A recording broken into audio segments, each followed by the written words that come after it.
For this month of July, we're going to be taking a look back at the Allen Edmonds Independence collection, which sadly has been discontinued. The original Independence lineup was released in the fall of 2011. All the shoes were named after the signees of the Declaration of Independence. So early on you had the very popular Jefferson model, you had the Williams. They also released the Hancock, a model I've occasionally come across on eBay, and also two loafers, the Adams and the Rush, but I have never seen either of these in the wild. These 5 models just represent the initial ones, but there were several that followed. There were also 2 Capto models, both of which I regret missing out on. The Rutledge, which was an awesome shoe, and also the Harrison, which is essentially a Park Avenue on the 333 last. Both of these models were on the 3 last, which has been long discontinued. I actually did own a black Harrison pair a couple of years ago, but it was back in my early days when I still thought I could buy the wrong size and make it work somehow. Which, let me tell you, that almost never works out, so do not buy the wrong size thinking you can make it work, because you will regret it. Some of you might remember that I made a video about the Brown Williams shoe that I bought years ago. Well, sadly, I had to let those go because I found out the 222 last just does not work for me in any size. So as of right now, I only own one original Independence Collection shoe, and that's the Walnut Jefferson. Now let's talk a little bit about the 3 generations of Independence Collection shoes there were. Now all 3 generations of these shoes, they all shared the high quality leather uppers, which were soft but very durable leather, and they all shared the lambskin lining and also the upgrade in the sole. The originals, which I've already mentioned, many of them contained the double leather sole, which was not released later. The originals also had the best detailing and finishing. The printing of the Allen Edmonds logo was the cleanest. Everything about them was the best. Some of the really early versions had the style numbers on the side of the upper rather than on the tongue. Just looking at this pair of Jefferson shoes that I have, these are really well executed. Although I'm sure many people will disagree with me saying this, I think the original Independence collection were on par with Alden. The second generation included the Hopkinson, the Bartlett, which I've already reviewed, and the Jefferson 2.0. Now, all of these were really nice shoes, but they were not quite on par with the original collection. One advantage of the second generation is that these had the softest lambskin lining, but they tended to bleed, and this happened with both the Bartlett and the Hopkinson shoes. My socks would get stained, but fortunately, it would just wash out. The sole also changed slightly, and the wheeling on the sides was not quite as nice as it was before, but these were still very comfortable shoes, and I still hold them in high regard. Because a lot of these models came out in 2016 and 2017, Allen Edmonds was using a lot of Profila binding at the time. I wish I would have waited with the brown Bartlett because they did go back to the rolled piping later on. The Profila binding just doesn't work as well on a shoe like the Bartlett, but on the Hopkinson it looks fine because you don't have all these pieces of leather that are trying to be put together. The third generation included once again the Hopkinson, the Bartlett, and the Jefferson 2.0. There were also 2 new loafers that were introduced as part of the third generation.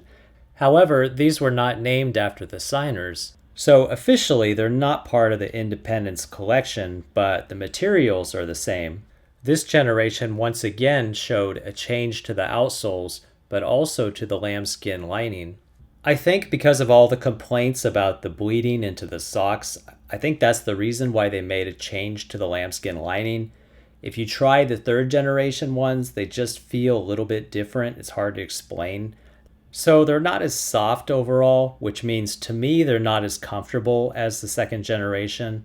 However, I would say the quality control of the third generation has been very good overall, and I would say even better than the second generation. And to show you an example of this Walnut Bartlett pair, which is a pair of seconds, the sole edges look beautiful, much better than the brown pair that I bought earlier. and the upper as a whole looks great. Which generation were the best in regards to quality? Well, no one should be surprised when I say the originals were the best. However, I would have to say the second generation were the most comfortable, even though they bled into my socks.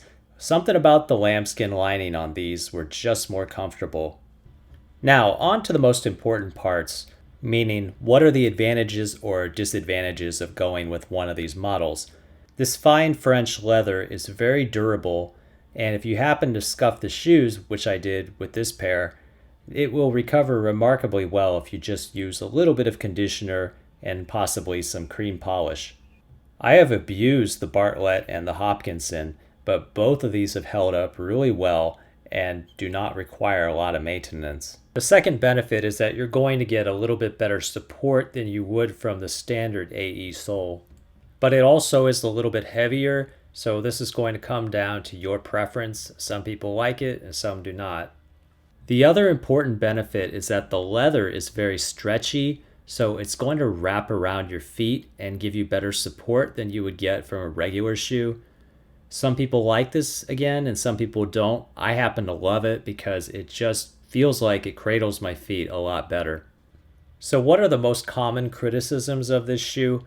Well, the biggest one is people complain that these do not give you a high shine if you polish them. It is true that you're not going to get to the same high shine that you would with a standard AE shoe, but still, you can build up a pretty good shine. You just have to have patience. But for me, this doesn't even bother me because I don't want my shoes to be a really high shine all the time because it takes a lot of work to maintain that, and I'm fine with having them be a little bit more dull. One of the other most common criticisms is that the Hopkinson has a tendency to crease past the cap toe. Yes, I agree that this is not something I want, but at the same time, there's really not much you can do about it if it happens, and it's not necessarily a sign of bad fit. The other most common criticism is that the price tag on these was really high, and yes, you could get other options for $500. You could go with other brands that have arguably higher quality. I personally would not want to pay $500 for the second and third generation models. However, I do think the originals were worth the original price tag of $500. I do believe the second and third generation models were an excellent value if you could get them in the $200 to $350 range. But one of the reasons why I think these were discontinued is because of the price. Now you have a lot of people working from home, being more casual, and less people are going to want to spend the extra money on the upgrade shoes. And a lot of people probably don't even understand the difference between these versus the regular models. So it's not a surprise to me that these were discontinued because they don't make as much sense right now as they would have 6 years ago. There are still a lot of second and third generation models that are available, but if you want them, you should probably act sooner because no one knows how long the remaining pairs are going to last. I hope that Allen Edmonds will consider bringing these back, perhaps as a limited edition web gem or something like that. But we shall see. I'm sad to see the Independence collection discontinued, but I completely understand why it doesn't make much sense. Last but not least, if you're planning on buying any Allen Edmonds shoes, I highly encourage you to call your local store or email them because they would really appreciate your business right now. Well, that's it for this episode. I'll see you again soon in the future. Thank you for watching.